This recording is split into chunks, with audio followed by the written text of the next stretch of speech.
Classificação indicativa. Livre para todos os públicos.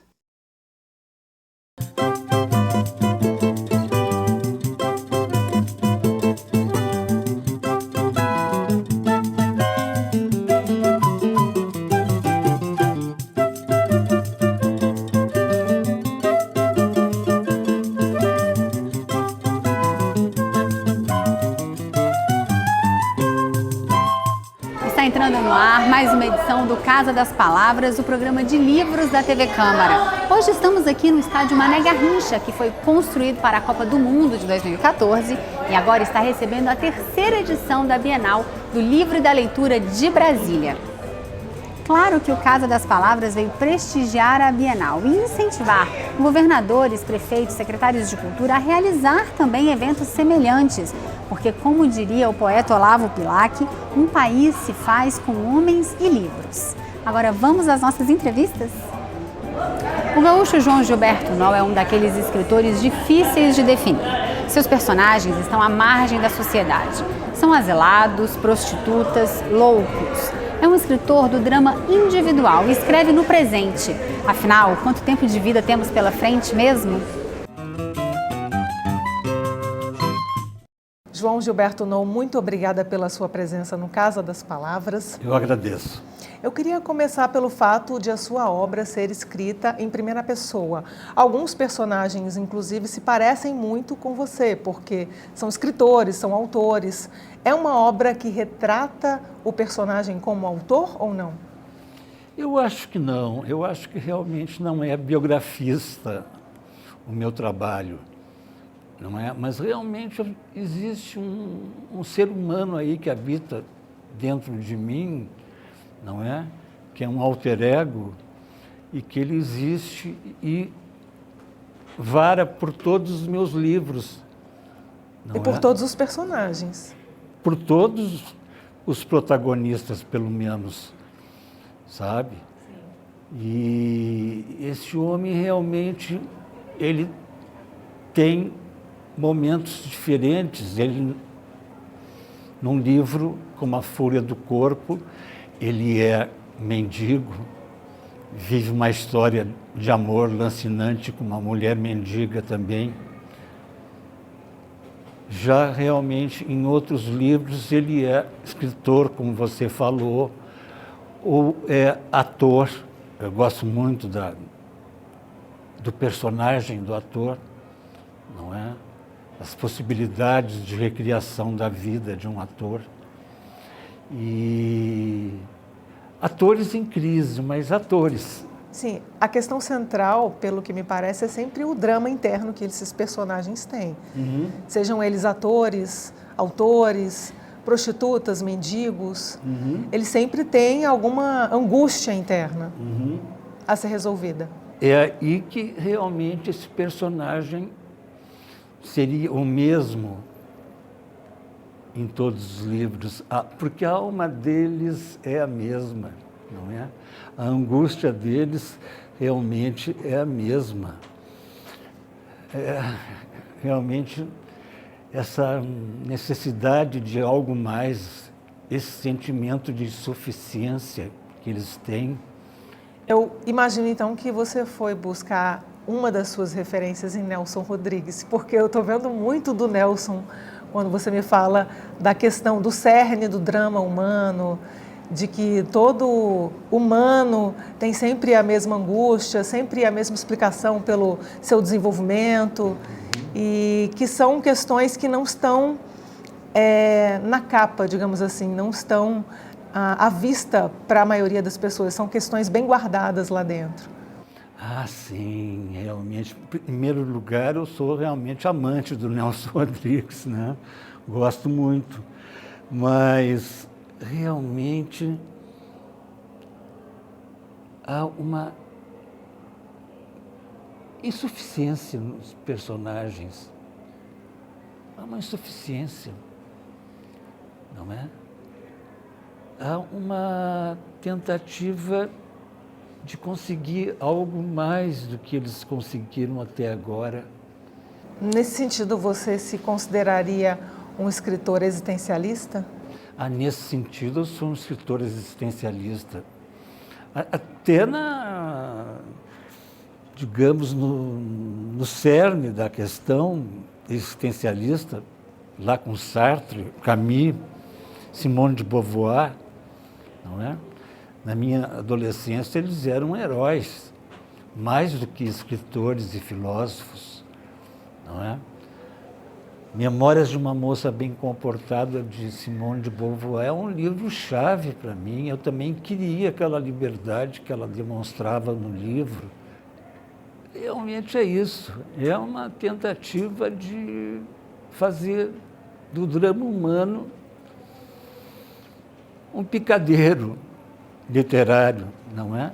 Existe um pouco de terapia nessas escrituras, nesses personagens? Alguma coisa de catarse? Eu acho que sim, porque realmente eu trato do que é silenciado, do que não é dito socialmente. É uma frase que você volta e meia diz quando é entrevistado, eu queria que você explicasse essa frase aqui. Você diz: escrevo porque vou morrer. Sem dúvida, realmente eu escrevo porque eu vou morrer, porque senão realmente para que escrever? Para que deixar alguma coisa? Não é? Eu escrevo porque realmente um dia eu vou deixar de existir e pelo menos tem algumas páginas. Aí, se alguém quiser ler ainda, estão vivas. E qual seria o seu processo de produção da sua literatura? Porque alguns dramaturgos, alguns autores, escritores, eles já sabem exatamente para onde vai a história. Quando você senta no computador, o seu processo é fechado ou é uma obra aberta? Eu vou num sentimento de completo vazio, eu não sei o que vai sair. Eu escrevo compulsivamente. Realmente eu jamais sei como será o final da história. Não é? Quer dizer, o que me faz desenvolver o enredo é o ato da escrita e não premeditação, né, prévia. E o que leva um personagem para um lado ou para o outro? Esse choque constante da escrita, eu acho que é isso, não é? Realmente, eu não deixo, por menos no sentido de que realmente a história se faz no caminho. Eu não sei exatamente o que faz com que um personagem vá para cá ou para lá. Aliás, eles são muito errantes. São personagens extremamente errantes. E é uma história que é construída de supetão, de uma vez só? Quanto tempo demora esse processo produtivo? Quando é romance, demora bastante. Demora 1 ano, 1 ano e meio, 2 anos. Quando é conto, é mais rápido? Quando conto, é uma explosão. Você pode falar um pouquinho sobre esse processo de explosão? Eu não sei se eu sou muito calado e realmente eu preciso me expressar. Eu tenho uma necessidade incrível de expressão, não é? Que é demonstrada no meu trabalho literário. Você diria, por exemplo...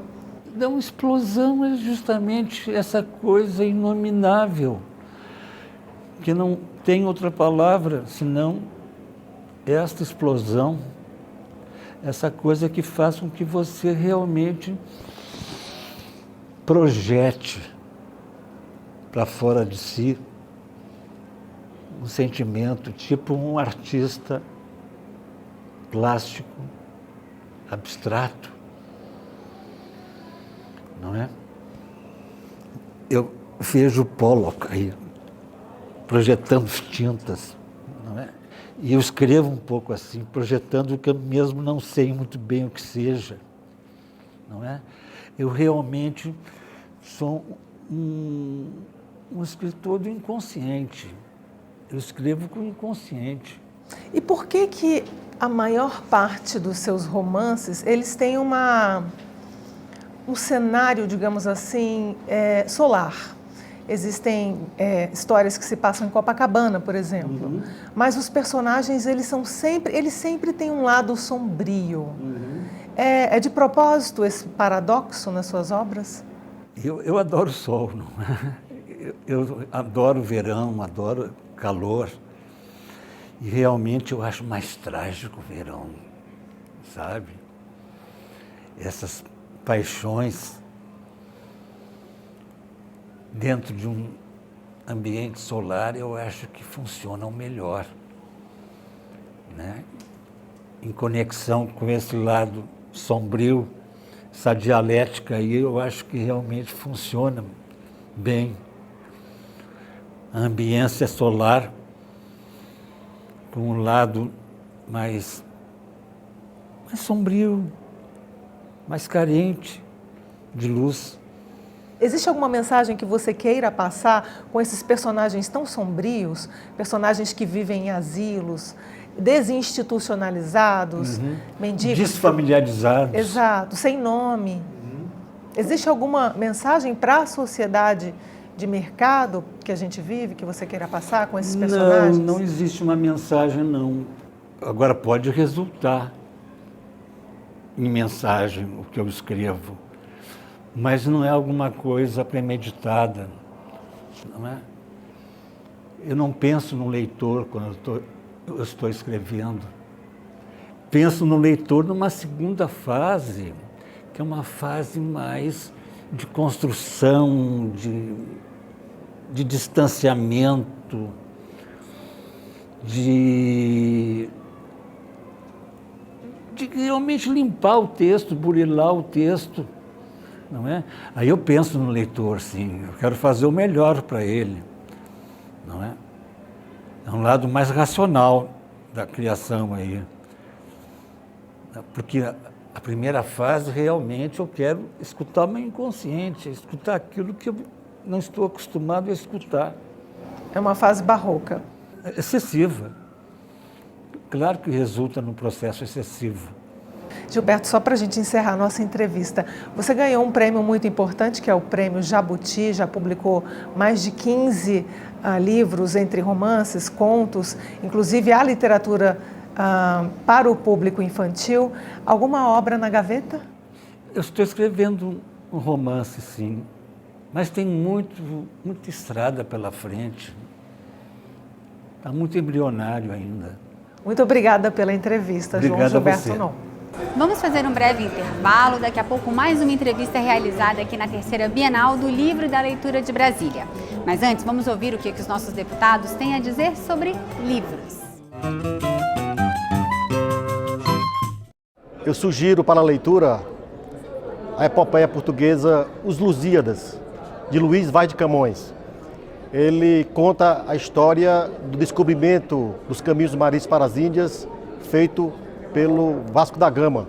E também outras histórias importantes de Portugal. Eu queria indicar o livro O Pastor, de Frederic Forsyth, sobre um resgate misterioso de um acidente aéreo. Livro interessante e que cada um vai chegar e vai tirar suas próprias conclusões.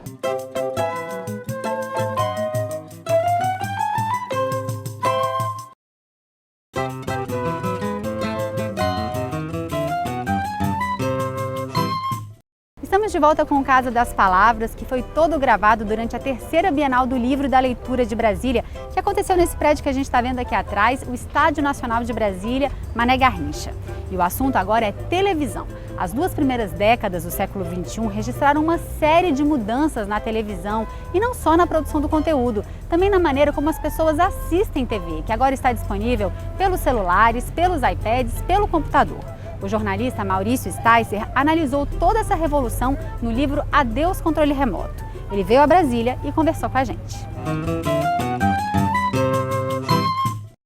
Maurício, muito obrigado por estar aqui com a gente no Casa das Palavras. Eu queria começar mostrando o livro e falando dessas mudanças aqui. A partir dessas mudanças que você registrou em diversas crônicas, como é que está mudando o telespectador brasileiro? Obrigado pelo convite, estar participando aqui do Casa das Palavras, um grande prazer. Olha, o que eu vejo nesse momento é um espectador cada vez menos submetido à grade linear da TV aberta, né, que é um conceito que existe desde sempre, né, que estabeleceu o hábito de ver televisão, né, a televisão está com 65 anos de vida, o espectador se acostumou a ver programas na hora que as emissoras determinam, né? E é justamente isso que está em questão nesse momento. Começa a entrar em questão, quer dizer, o espectador está começando a entender, aprender que ele não precisa mais se submeter a essa grade sem que perca os conteúdos que ele quer ver. Agora, isso se reflete na audiência, né? A gente não tem mais as audiências que a gente tinha há 15, 20 anos, não tem mais aquela lendária audiência lá do último capítulo da Selva de Pedra com 100% dos aparelhos ligados. Como é que as televisões estão lidando com essa queda de audiência? Por um lado, tem uma queda de audiência que está ligada a uma dispersão, né, do consumo de audiovisual, né? Quer dizer, aumentou bastante o consumo de TV paga, né? Aumentou o consumo de outras formas, né? De streaming está começando a influir, as pessoas estão fazendo outras coisas, estão vindo para ver jogos online, quer dizer, diminui a televisão aberta como objeto único, né, de consumo. Por outro lado, o volume de pessoas vendo não diminuiu, quer dizer, a audiência em números percentuais, hoje a novela principal da Globo, sei lá, dá 30 pontos. É muito menos do que 70, 80 pontos que dava 30 anos atrás, ou 100 pontos, como deu uma vez, né, no final de capítulo.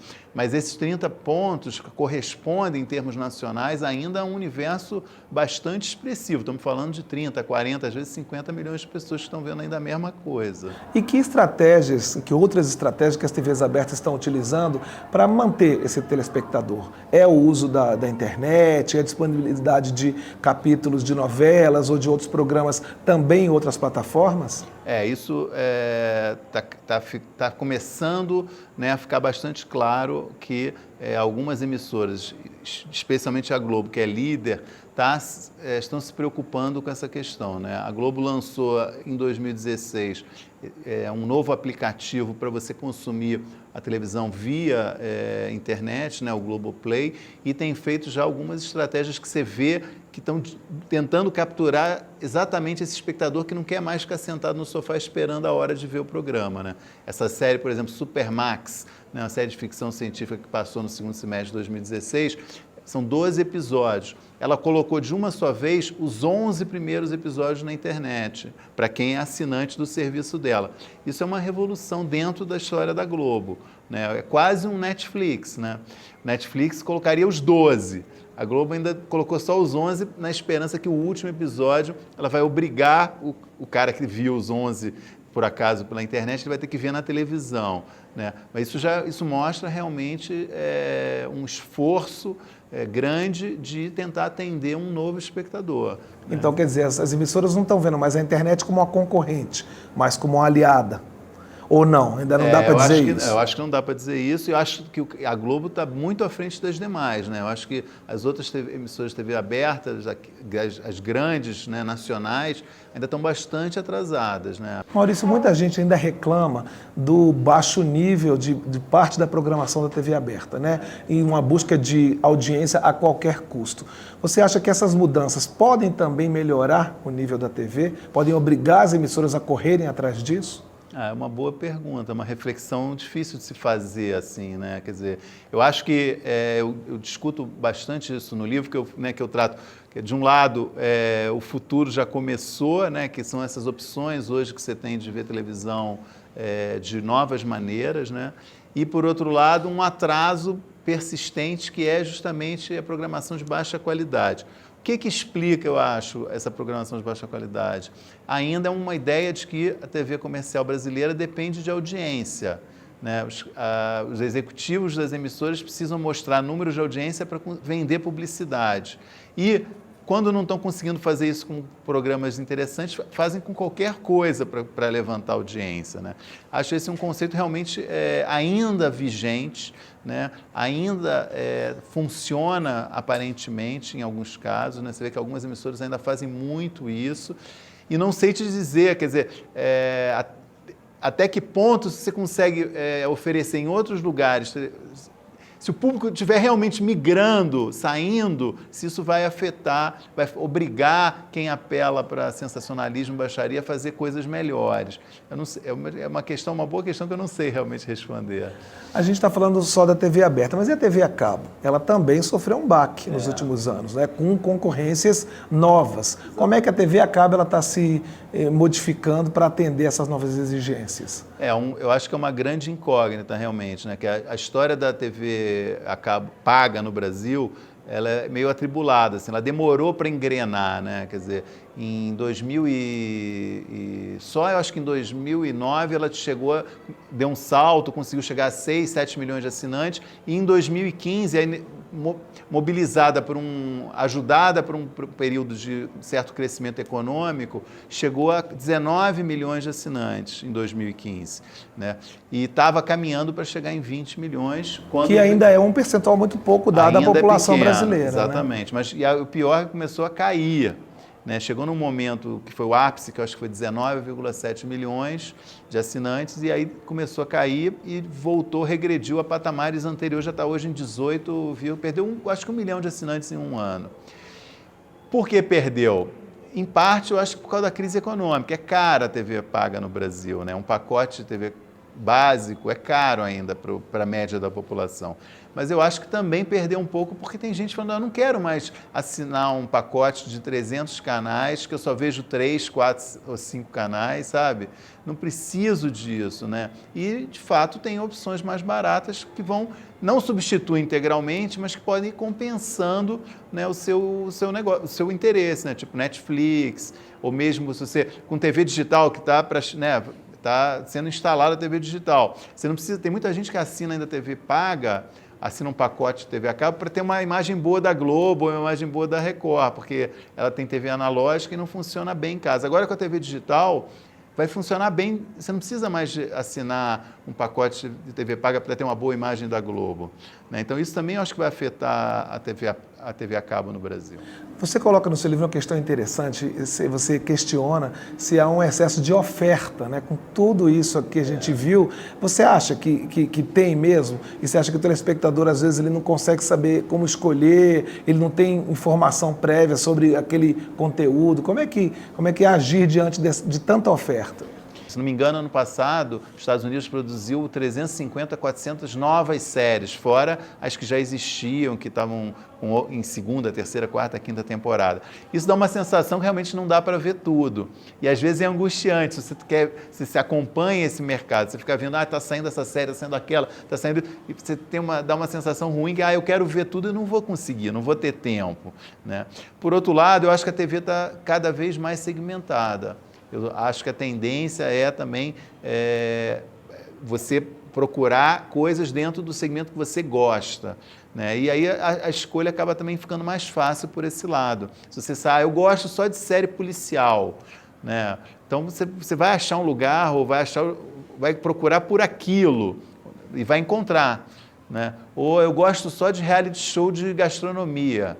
Você tem um canal hoje na TV a cabo que só passa reality de gastronomia. Nosso produto mais tradicional, novelas. Como é que as novelas estão se adaptando aos novos tempos? Não é? Porque é isso, produto seriado, que as pessoas viam todo dia, exato, na hora que ela passava. Como é que as pessoas agora estão se comportando diante das novelas? Eu acho que realmente quem está sofrendo muito baque, né, desse período de transformações são as novelas, né?